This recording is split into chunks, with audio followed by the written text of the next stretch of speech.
Minha própria mãe me internou num hospício só para ficar com a herança do meu pai. Meu nome é Helena. Tenho 82 anos e hoje quero contar para vocês uma história que nunca compartilhei completamente com ninguém. Uma história que carrego em meu peito há décadas, mas que agora sinto que preciso dividir, porque se eu sobrevivi a tudo o que vivi, talvez minha história possa ajudar alguém que está passando por algo parecido. Mas antes de começar, quero saber de onde você está me assistindo. Escreva aqui nos comentários, porque quero sentir que essa história chega longe, que há pessoas em muitos lugares dispostas a ouvir. E se puder, curta este vídeo e se inscreva no canal. Isso me ajuda a continuar contando essas histórias e a alcançar mais pessoas. Agora, respire fundo e me acompanhe, porque essa história não é fácil de contar. Nasci em uma casa grande e arejada, com um quintal cheio de roseiras que meu pai cuidava com esmero. Um lugar onde o ar sempre cheirava a bolo de fubá nos fins de semana e ao perfume suave das rosas do jardim.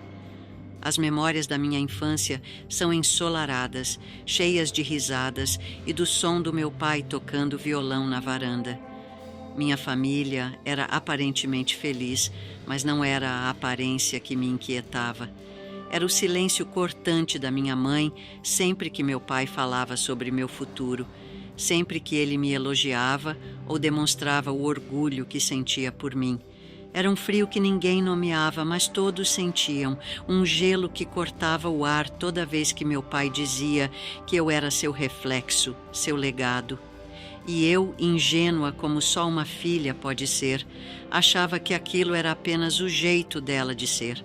O silêncio de uma mãe que observava cada movimento meu com os olhos de quem calculava algo que eu não conseguia decifrar. O silêncio de um pai que me amava incondicionalmente, mas que não percebia a frieza crescente da mulher com quem dividia a cama. E o silêncio de uma menina que aprendeu cedo que para manter a paz era melhor não questionar por que mamãe nunca sorria quando papai me abraçava. Meu pai era o centro do meu universo. Um homem gentil, justo, que via em mim não apenas uma filha, mas uma continuação de seus sonhos e valores. Ele me ensinou a ler, me mostrou como cuidar das rosas, me contou histórias sobre o mundo lá fora. Toda noite, antes de dormir, ele vinha ao meu quarto e dizia: Helena, você tem uma força dentro de você que ninguém nunca poderá tirar. Lembre-se disso sempre. Minha mãe, por outro lado, era uma mulher de poucas palavras, mas de muitas observações. Ela me estudava como quem estuda um problema a ser resolvido. Quando meu pai não estava por perto, ela falava comigo de forma diferente, mais fria, mais distante. Seu pai te mima demais, ela dizia. A vida não é essa fantasia que ele pinta para você. Mas eu não dava importância. Afinal, toda mãe tem seus momentos de dureza, não é mesmo? O que eu não sabia era que, por trás daqueles olhos calculistas, se formava um plano que destruiria minha juventude e quase minha sanidade. Tudo mudou quando meu pai morreu. Foi repentino. Um infarto fulminante numa manhã de terça-feira. Eu tinha 19 anos e meu mundo desabou. Não apenas pela perda do homem que eu mais amava, mas pela mudança radical que vi em minha mãe. Na mesma semana do funeral, ela já falava sobre colocar as coisas em ordem, sobre cuidar dos negócios e sobre como eu estava muito abalada para tomar qualquer decisão. Ela repetia constantemente que eu estava fora de mim de tanto chorar, que minha tristeza era excessiva e preocupante. Eu chorava, sim. Chorava porque havia perdido meu pai, meu melhor amigo, meu protetor. Mas ela interpretava minhas lágrimas como sinais de desequilíbrio mental. Uma das primeiras lembranças que tenho após o funeral é estar sentada na poltrona da sala, ainda vestida de preto, quando minha mãe se aproximou com uma xícara de chá. Beba, querida, Ela disse com uma voz estranhamente doce: "Isso vai te acalmar." O chá tinha um gosto amargo, diferente.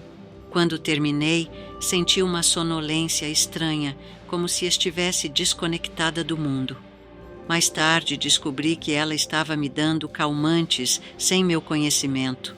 Ela me dopava para que eu parecesse mais desorientada, mais doente aos olhos dos outros. A segunda lembrança marcante foi a leitura do testamento. Uma semana após o funeral, fomos ao escritório do advogado. O ar na sala estava pesado, cheirava a pó de café velho e papéis antigos. Eu estava sentada ao lado da minha mãe quando o advogado começou a ler. "Deixo para minha querida filha Helena a casa onde moramos, as roseiras que plantamos juntos e 60% de todos os meus bens e negócios. Para minha esposa, deixo 40%, sabendo que ela cuidará bem de nossa filha e a ajudará a administrar tudo até que ela esteja preparada." Eu lembro de ouvir aquelas palavras como se viessem de muito longe. Não era pela herança em si, mas porque era a última demonstração de amor do meu pai. Ele confiava em mim, acreditava em mim, mas quando olhei para o lado, vi algo que me gelou o sangue. A mandíbula da minha mãe estava travada, os punhos fechados sobre a bolsa preta que ela carregava. Seus olhos não mostravam tristeza ou orgulho por mim. Mostravam raiva pura. Na volta para casa, no silêncio sufocante do carro, ela disse com uma voz sem emoção: "Seu pai sempre foi muito passional. Às vezes, as paixões nos fazem perder o juízo." Foi a primeira semente do que estava por vir. Nos dias seguintes, ela começou a plantar dúvidas sobre minha capacidade mental em todos que nos visitavam. "Coitada da Helena", ela dizia para as vizinhas. "Não consegue nem sair do quarto. Fica falando sozinha, sabe? Acho que a perda do pai foi demais para ela." Mentira, eu não falava sozinha. Eu chorava sim. Eu sentia falta do meu pai, sim. Mas eu estava lúcida, consciente, apenas enlutada. Porém, ela pintava um quadro diferente para todos. Ela começou a me isolar. "Você não está bem para receber visitas, querida", ela dizia. "Melhor descansar." Aos poucos, fui perdendo contato com amigos, com parentes, com qualquer pessoa que pudesse testemunhar minha real condição mental. Ela passou a controlar tudo que eu comia, sempre com a desculpa de que eu estava muito fraca para cuidar de mim mesma. E sempre, sempre, havia algo nos alimentos que me deixava sonolenta, confusa, lenta. 3 meses após a morte do meu pai, ela me levou a um médico, um homem mais velho de olhar frio que mal me examinou. Ele fez algumas perguntas básicas enquanto minha mãe respondia por mim. "Ela tem estado assim desde a morte do marido", minha mãe explicava. "Não dorme, não come direito, fala coisas sem sentido. Às vezes age de forma agressiva." Mentira. Eu não agia de forma agressiva. Eu estava dopada pelos remédios que ela me dava escondido, por isso parecia lenta e confusa. Mas quando tentei falar, ela me interrompeu. "Viu, doutor? Ela está agitada de novo." O médico nem sequer me olhou nos olhos. Ele rabiscou algumas anotações e disse: "Realmente parece um caso de histeria pós-traumática. Pode evoluir para algo mais sério se não for tratado." Minha mãe suspirou dramaticamente. "Doutor, eu não sei mais o que fazer. Tenho medo de que ela faça algo contra si mesma. Ou contra mim." Foi quando percebi a dimensão do que estava acontecendo. Ela não estava apenas preocupada com minha saúde mental. Ela estava construindo um caso, uma narrativa para justificar algo terrível. E estava funcionando. 2 semanas depois, numa manhã chuvosa de outubro, acordei com o som da campainha. Eram 7 horas da manhã. Ainda sonolenta pelos calmantes que minha mãe continuava me dando, desci as escadas e vi 2 homens altos, vestidos de branco, conversando com ela na porta. Enfermeiros. Minha mãe se virou para mim com lágrimas nos olhos. Lágrimas falsas, eu percebi depois. Ela se aproximou, me abraçou e sussurrou no meu ouvido: "É para o seu bem, querida. Você não está bem desde que seu pai se foi." Senti o toque gelado das mãos dos enfermeiros em meus braços. Eles não foram violentos, mas eram firmes. Eu ainda estava confusa pelos remédios, então não consegui reagir imediatamente. "Mãe, o que está acontecendo?" perguntei. "Você vai para um lugar onde vão cuidar de você, Helena, onde você vai ficar bem." Eu lembro do cheiro forte de álcool e éter da ambulância. Lembro de olhar pela janela pequena e ver minha mãe na porta de casa, ajeitando o cabelo, enquanto o carro partia. Ela não gritou, não correu atrás do carro, não demonstrou nenhum desespero de uma mãe que está perdendo a filha. Ela simplesmente ficou ali, parada, com uma expressão que eu levaria anos para entender completamente: alívio. Eu não gritei, não chorei, não lutei. Estava paralisada pelo choque da traição. Minha própria mãe, a pessoa que deveria me proteger, estava me entregando para ser trancada como se eu fosse louca. E o pior, ela estava fazendo isso para ficar com a herança que meu pai havia deixado para mim. O hospício era um lugar cinzento, com cheiro de desinfetante e desespero. As paredes eram altas e pintadas de verde hospital. Aquela cor que não é nem verde nem azul, mas algo entre os dois que não traz conforto a ninguém. Fui levada para uma sala onde uma mulher de meia idade, vestida de branco, me fez uma série de perguntas. Ela tinha o rosto cansado de quem havia visto muitas pessoas em situações parecidas. Nome completo: Helena Maria Santos. Idade: 19 anos. Você sabe por que está aqui? Essa pergunta me fez parar. Eu sabia que não deveria estar ali, mas também sabia que, se dissesse isso, pareceria exatamente o que uma pessoa louca diria. Minha mãe disse que eu não estou bem desde que meu pai morreu. E você concorda? Eu estou triste, muito triste, mas isso não me torna louca. Ela anotou algo no prontuário: negação do estado mental, luto patológico.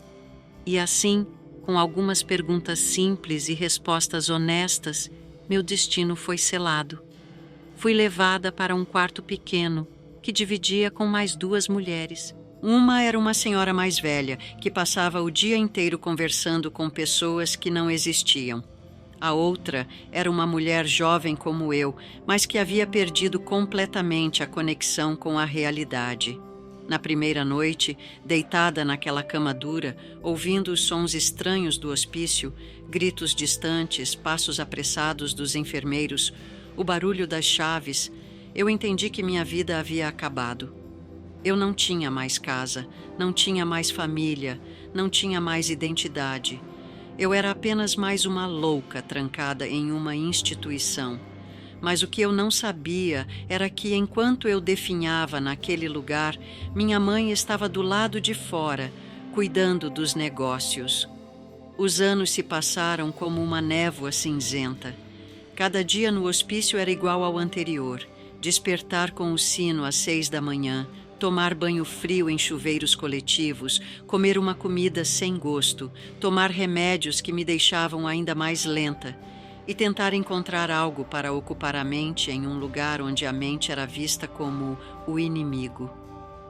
Eu passava os dias tentando provar que estava sã, mas quanto mais eu tentava, mais doente eu parecia aos olhos dos funcionários.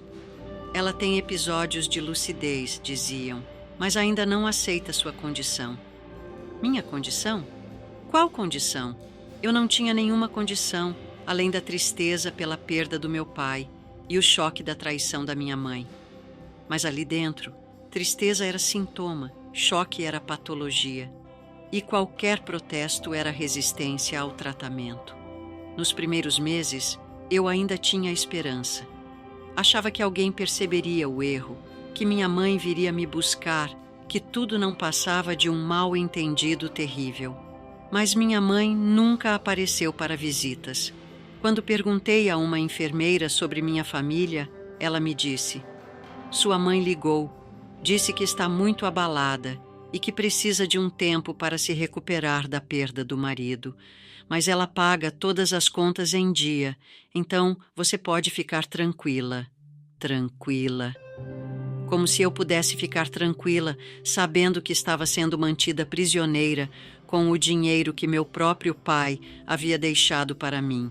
Aos poucos fui entendendo o sistema. Quanto mais eu protestava, mais remédios me davam. Quanto mais eu insistia que não estava louca, mais anotações negativas apareciam no meu prontuário. Então, eu parei de lutar e comecei a observar. Observei que havia pacientes que realmente precisavam estar ali, pessoas que perderam completamente o contato com a realidade. Observei que havia outros como eu, pessoas que tinham sido inconvenientes para alguém do lado de fora. Observei que os funcionários não eram necessariamente cruéis, mas também não questionavam o sistema. E mais importante, observei que havia uma hierarquia. Os médicos raramente apareciam. Os enfermeiros seguiam ordens, mas as enfermeiras-chefes tinham mais poder de decisão do que imaginávamos. Foi quando conheci Dona Lúcia. Ela chegou ao hospício no meu 3º ano lá dentro. Uma mulher de cerca de 50 anos, cabelos grisalhos presos em um coque rígido, olhos azuis penetrantes e uma postura que exigia respeito. Ela havia sido transferida de outro hospital e tinha a fama de ser rígida, mas justa. Desde o primeiro dia, notei que ela me observava de forma diferente, não com a indiferença dos outros funcionários, mas com curiosidade. Durante as atividades obrigatórias, ela ficava me vendo bordando, lendo os poucos livros disponíveis ou ajudando outras pacientes. Naquela época, eu já havia encontrado minha forma de sobreviver, a escrita. Consegui aos poucos papéis e lápis que guardava escondidos debaixo do colchão. Toda noite, quando as outras dormiam, eu escrevia. Escrevia sobre minha vida antes do hospício, sobre meu pai, sobre as roseiras do quintal, sobre a traição da minha mãe.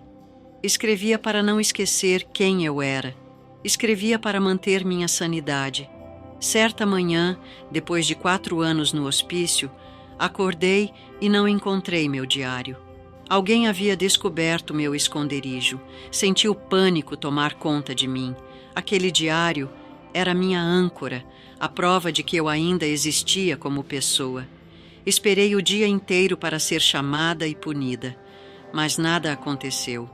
3 dias depois, Dona Lúcia se aproximou de mim durante o almoço.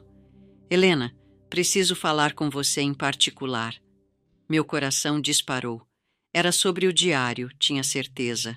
Ela me levou para uma salinha pequena que usava como escritório. Na mesa, meu diário estava aberto. "Você escreveu isso?"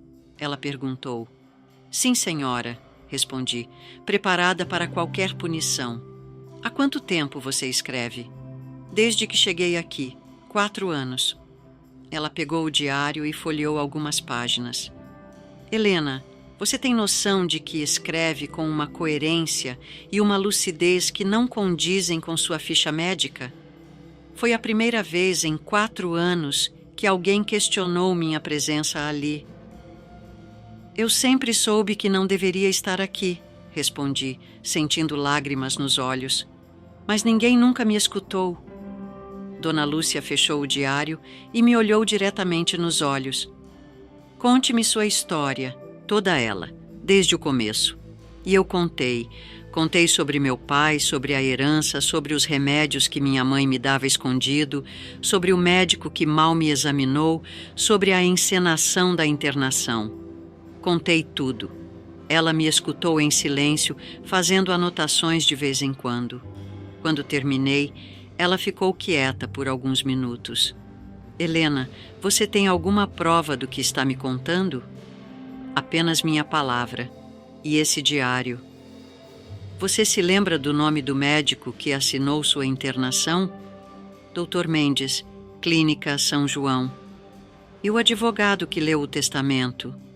Dr. Carvalho, escritório na rua 15 de novembro. Ela anotou os nomes. Helena, vou investigar sua história.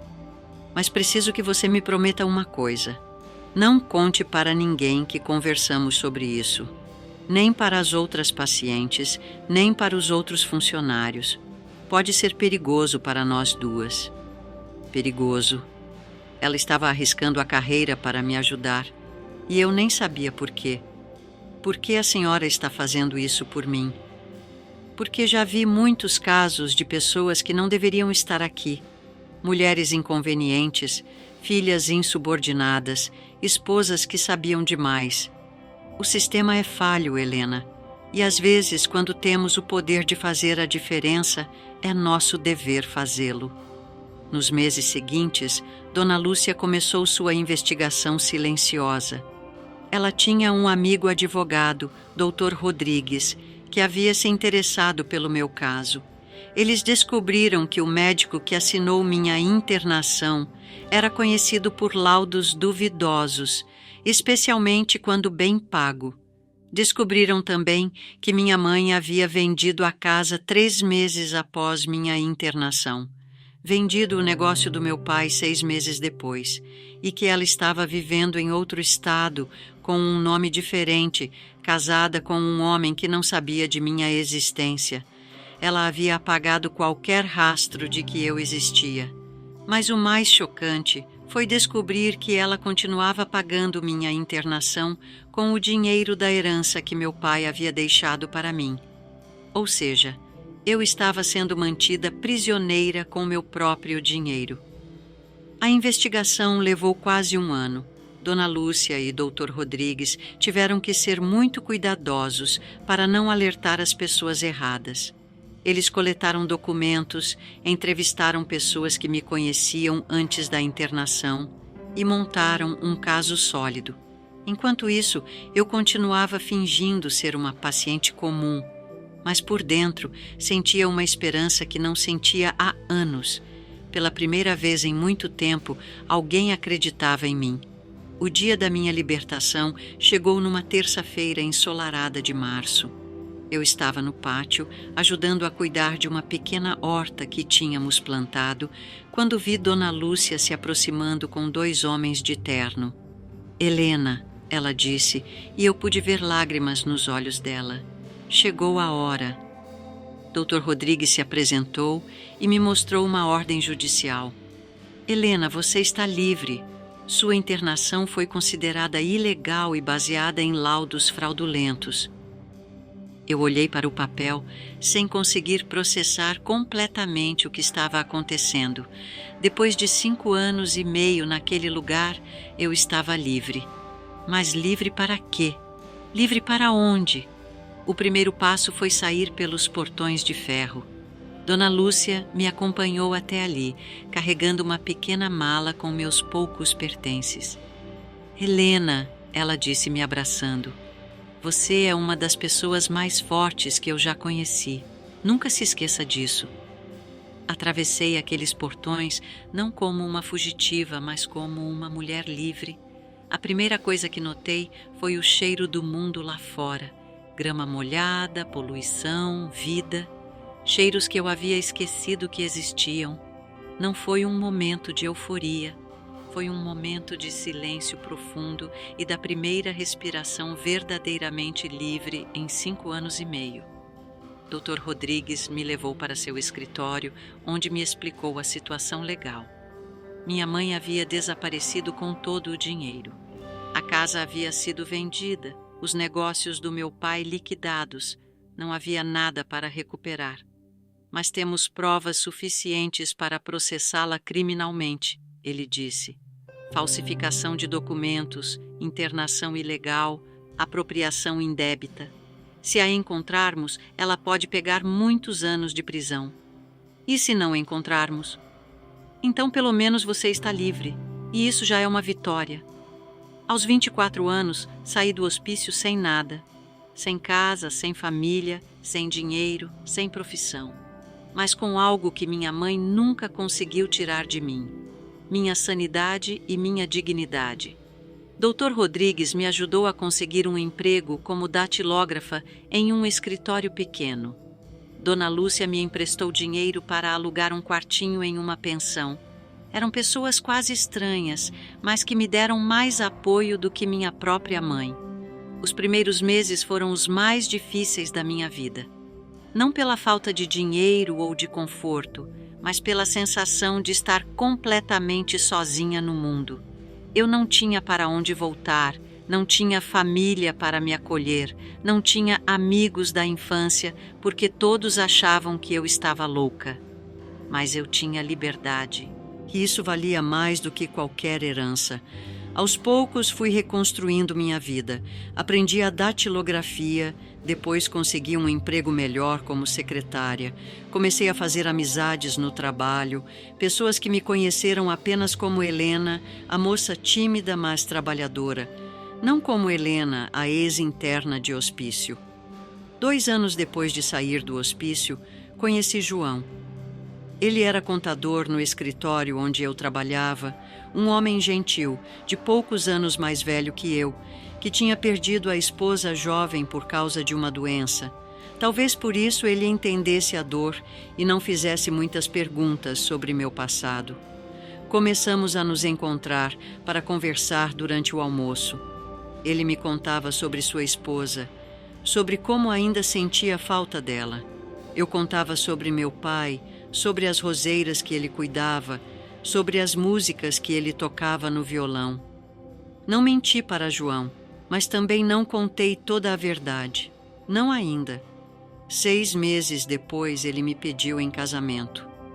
Helena, ele disse, não sei muito sobre seu passado e você não precisa contar se não quiser.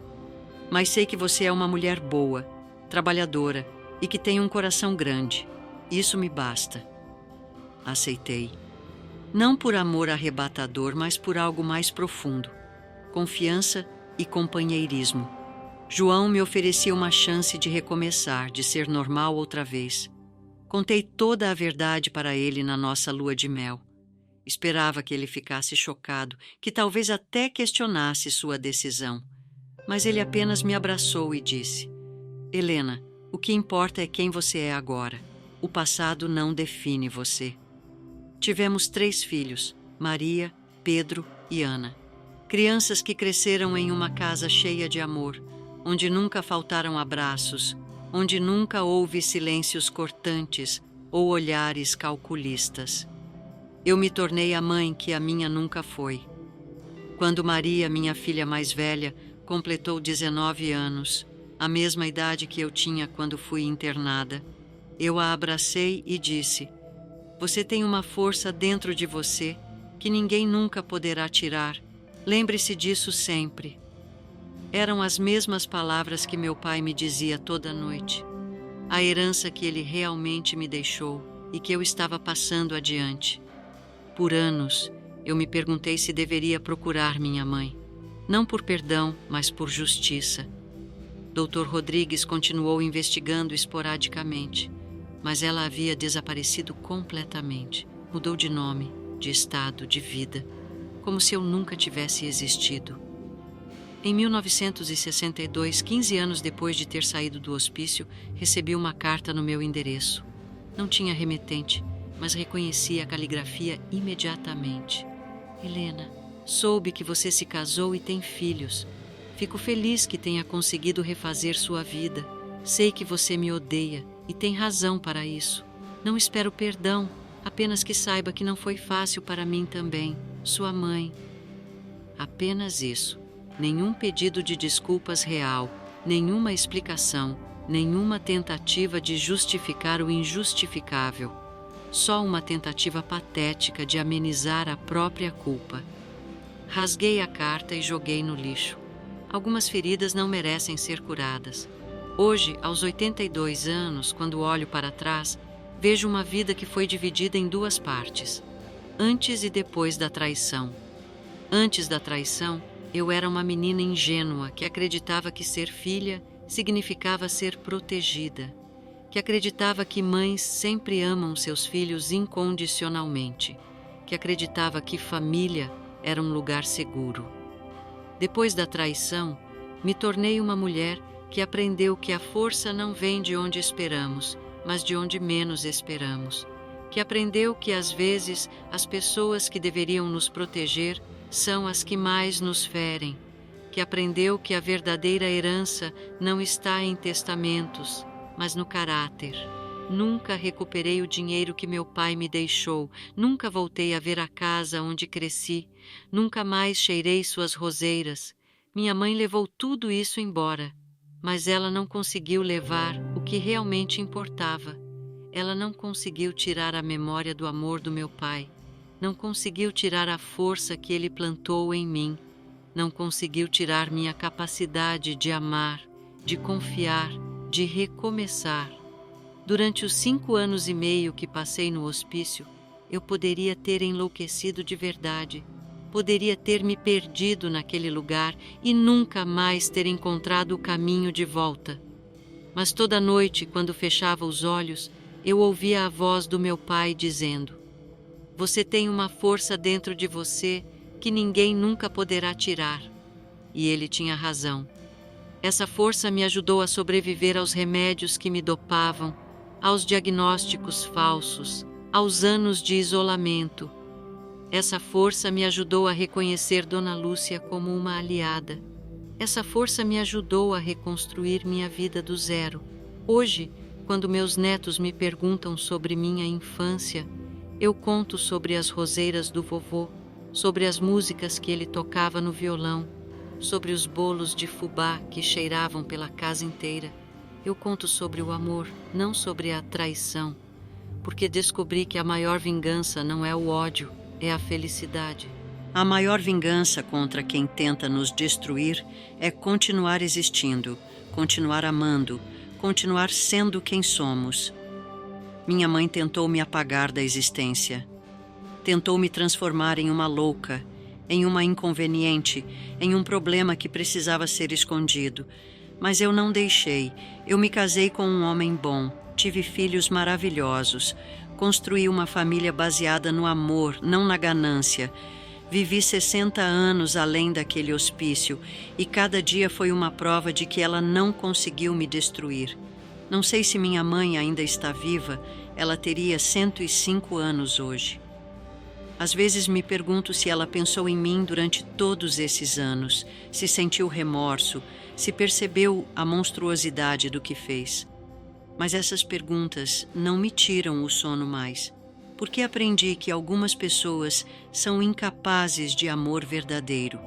Algumas pessoas veem os outros, até mesmo os próprios filhos, apenas como obstáculos ou como meios para conseguir o que querem. Minha mãe era uma dessas pessoas, mas por cada pessoa como ela, existem pessoas como Dona Lúcia, como Dr. Rodrigues, como meu marido João. Pessoas que escolhem fazer o bem mesmo quando não ganham nada com isso. Pessoas que estendem a mão para quem está caído. Durante muito tempo eu me perguntei: por que eu? Por que minha mãe escolheu me trair daquela forma? Por que ela não conseguiu simplesmente dividir a herança e viver em paz? Por que ela precisou me destruir para ter o que queria? Hoje eu sei a resposta. Porque eu representava tudo o que ela não era. Eu era a filha que meu pai amava mais que a ela. Eu era jovem, cheia de possibilidades, com um futuro pela frente. Eu era tudo o que ela gostaria de ser, mas nunca foi. A inveja é um sentimento que pode corroer uma pessoa por dentro até que ela se torne irreconhecível. Minha mãe deixou a inveja tomar conta de seu coração, até que ela se tornou capaz de fazer o impensável, entregar a própria filha para ser trancada como louca. Mas eu não vou deixar que a história dela defina a minha vida. Não vou deixar que a maldade dela contamine minha memória do amor que recebi do meu pai. Meu pai me ensinou que a verdadeira herança não está em dinheiro ou propriedades. Está no caráter, na capacidade de amar, na força para recomeçar quantas vezes for necessário. Está na habilidade de perdoar, não quem não merece, mas perdoar a si mesmo por ter confiado em quem não merecia confiança. Eu não perdoei minha mãe e não me sinto obrigada a perdoar. Algumas traições são imperdoáveis e algumas pessoas não merecem nosso perdão. Mas eu me perdoei por ter sido ingênua, por ter confiado, por ter amado alguém que não sabia amar de volta. Hoje, quando olho para meus filhos e netos, vejo a continuação do amor que meu pai plantou em mim. Vejo crianças que cresceram sabendo que são amadas incondicionalmente. Vejo adultos que sabem que sempre terão um lugar seguro para voltar. Essa é a minha verdadeira herança. Não o dinheiro que minha mãe roubou, mas o amor que ela nunca conseguiu tocar. Se você está me ouvindo e passou por alguma traição familiar, por alguma situação onde as pessoas que deveriam te proteger foram as que mais te feriram, quero que saiba, você não está sozinho. E mais importante, você não precisa carregar essa dor para sempre. Você não precisa perdoar quem não merece perdão. Você não precisa superar como se nada tivesse acontecido. Você precisa apenas continuar existindo, continuar sendo quem você é, continuar acreditando que merece amor e respeito. Sua força interior é a única coisa que ninguém pode tirar de você. Nem mesmo quando tentam te convencer de que você é louco, de que você está errado, de que você não vale nada. Sua verdade é sua e ninguém pode mudá-la. Eu sobrevivi a 5 anos e meio trancada em um hospício. Sobrevivi à traição da pessoa que me deu a vida. Sobrevivi à perda de tudo o que eu conhecia. E não apenas sobrevivi, eu prosperei. Construí uma vida linda, com pessoas que me amam de verdade. Tive a alegria de ser mãe, de ser avó, de ser bisavó. Tive a satisfação de trabalhar, de contribuir para a sociedade, de fazer a diferença na vida de outras pessoas. Minha mãe pensou que, me trancando, ela estaria me tirando do caminho para sempre. Mas ela apenas me deu tempo para me fortalecer, para descobrir quem eu realmente era, longe da sombra dela. Quando saí do hospício, eu não era mais a menina ingênua de 19 anos que havia entrado. Eu era uma mulher que havia olhado o mal nos olhos e não havia piscado. Eu era uma mulher que havia sobrevivido ao pior tipo de traição e ainda conseguia amar. Essa é a herança que meu pai realmente me deixou. A capacidade de sobreviver, de recomeçar, de amar apesar de tudo. E essa herança eu passei para meus filhos, que estão passando para seus filhos. Minha mãe pode ter ficado com o dinheiro, mas eu fiquei com o que realmente importa, o amor, a força, a dignidade. Eu fiquei com a vida. E no final das contas, quem realmente ganhou? Não sei onde minha mãe está, se ainda está viva, se foi feliz com o dinheiro que roubou, mas eu sei onde eu estou, cercada de amor, de família, de pessoas que me valorizam pelo que sou, não pelo que tenho. Eu estou em paz, não uma paz que ignora a dor, mas uma paz que aceita que a dor faz parte da vida e que é possível ser feliz mesmo carregando cicatrizes. Meu pai costumava dizer que as roseiras precisam ser podadas para florescer, que às vezes é necessário cortar o que está doente para que o que está saudável possa crescer. Minha mãe foi o que precisou ser cortado da minha vida para que eu pudesse florescer. Ela não sabia, mas quando me internou, ela me libertou. Me libertou da obrigação de amá-la, de respeitá-la, de incluí-la na minha vida. E eu floresci. Floresci longe dela, longe da toxicidade, longe da ganância. Floresci cercada de pessoas que sabem o que é amor verdadeiro. Hoje, quando caminho pelo jardim da casa onde vivo com meu filho mais novo, vejo as roseiras que plantei. Elas me lembram do meu pai, do amor que ele me deu, da força que ele plantou em mim. Mas também me lembram de uma coisa muito importante, que é possível criar beleza, mesmo depois de tanta dor, que é possível plantar jardins, mesmo depois de ter vivido no deserto. que é possível ser feliz mesmo depois de ter passado pelo inferno. Se você chegou até aqui, obrigada por me ouvir. Obrigada por ter paciência com uma história tão longa e dolorosa. Obrigada por me permitir dividir com você a coisa mais preciosa que tenho, minha verdade. Me conta nos comentários se você já viveu algo que te marcou profundamente. Se você já precisou recomeçar do zero, se você já descobriu que a verdadeira força vem de dentro, não de fora.